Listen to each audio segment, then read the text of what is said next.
Né en 1933, Amartya Sen est un économiste et philosophe indien. Spécialiste des problématiques de la pauvreté et du développement, il a reçu le prix Nobel d'économie 1998 pour sa contribution à l'économie du bien-être. Il enseigne actuellement à Harvard.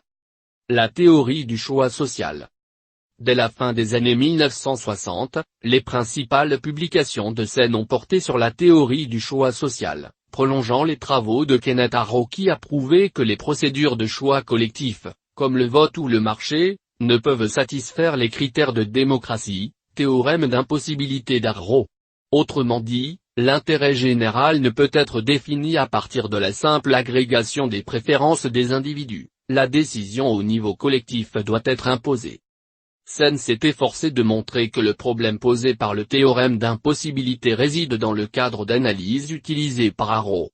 Ce cadre est extrêmement étroit, la seule information mobilisée pour prendre une décision au niveau collectif est le classement individuel des différentes options proposées. Sen promeut une théorie du choix social qui prenne en considération des éléments autres que la seule utilité des individus et permette la prise en compte des enjeux de justice sociale et de redistribution. La théorie des capacités. Pour Sen, les inégalités entre les individus ne s'apprécient pas au regard de leur seule dotation en ressources mais de leur capacité à les convertir en liberté réelle.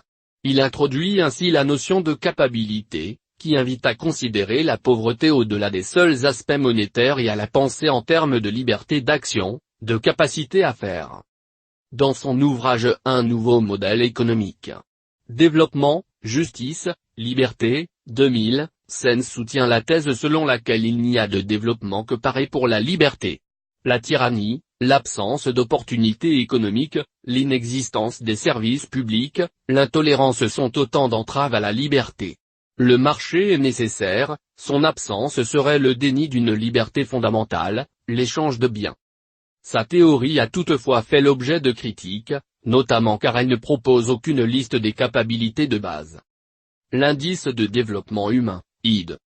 Son influence en économie du développement s'est traduite par la création de l'ID par le PNUD, Programme des Nations Unies pour le développement, en 1990, qui permet d'effectuer des comparaisons internationales en termes de développement. Cet indice combine trois capacités considérées comme essentielles, la santé, l'éducation et les ressources monétaires. Chaque dimension est évaluée via le recours à un indicateur élémentaire, l'espérance de vie, pour la santé, les taux de scolarisation et d'alphabétisation, pour l'éducation, et le revenu par tête en parité de pouvoir d'achat, c'est-à-dire en faisant en sorte que l'unité de monnaie ait le même pouvoir d'achat dans les pays comparés. L'ID est le produit de la combinaison de ces indicateurs.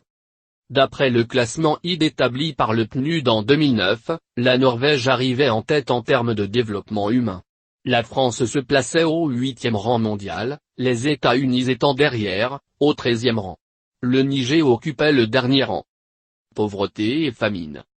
Enfin, Sen a apporté une contribution pionnière à l'étude des famines, ayant trouvé, par la suite, un écho favorable auprès des gouvernements dans les modes de prévention et de lutte contre les famines.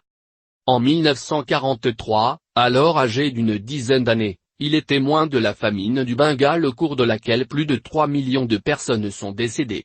Observateurs et décideurs ont mis en avant la baisse de la production alimentaire pour expliquer ce drame.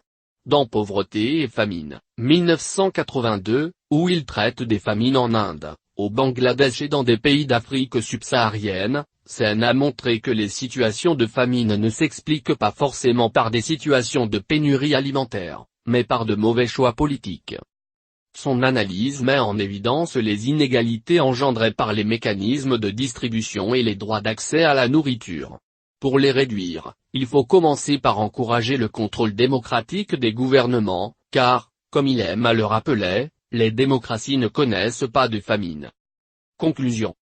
Amartya Sen est un des rares économistes à appréhender sa discipline avec à la fois le formalisme mathématique et le recul philosophique. Auteur très prolifique, il a bouleversé le champ du développement en enrichissant les critères de définition de la pauvreté habituellement retenus par les institutions internationales opérant dans ce domaine. Né en